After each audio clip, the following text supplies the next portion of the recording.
I'm a psychiatric nurse, and early in my career, I worked at a residential mental health facility.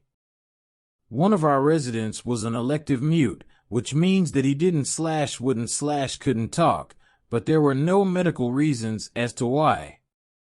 He had spoken earlier in his life and in fact seemed quite normal back then, with the exception of being close to 7 feet tall. He'd been raised in the Deep South and joined the military when he was 19, but one night he vanished.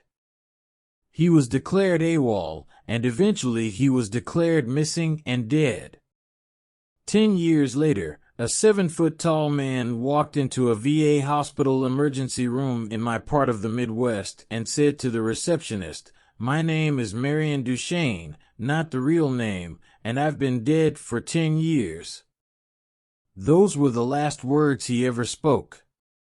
He was covered with dust, and he was wearing the same clothes he'd been reported to be wearing the night he vanished. His social security number had not been used, and he had no identification on his person.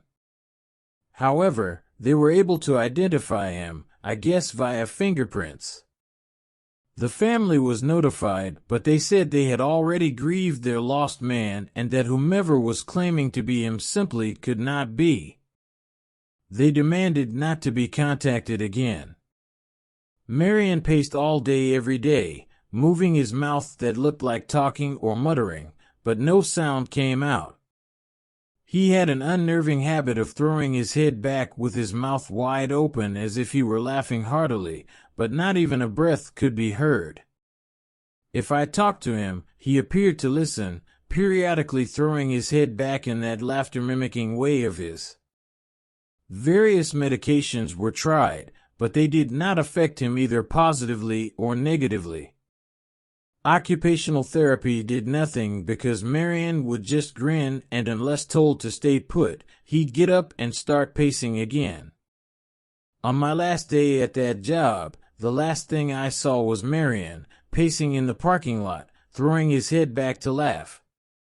Later I wondered if all along I'd been dealing with a ghost. All these years later, I still don't know.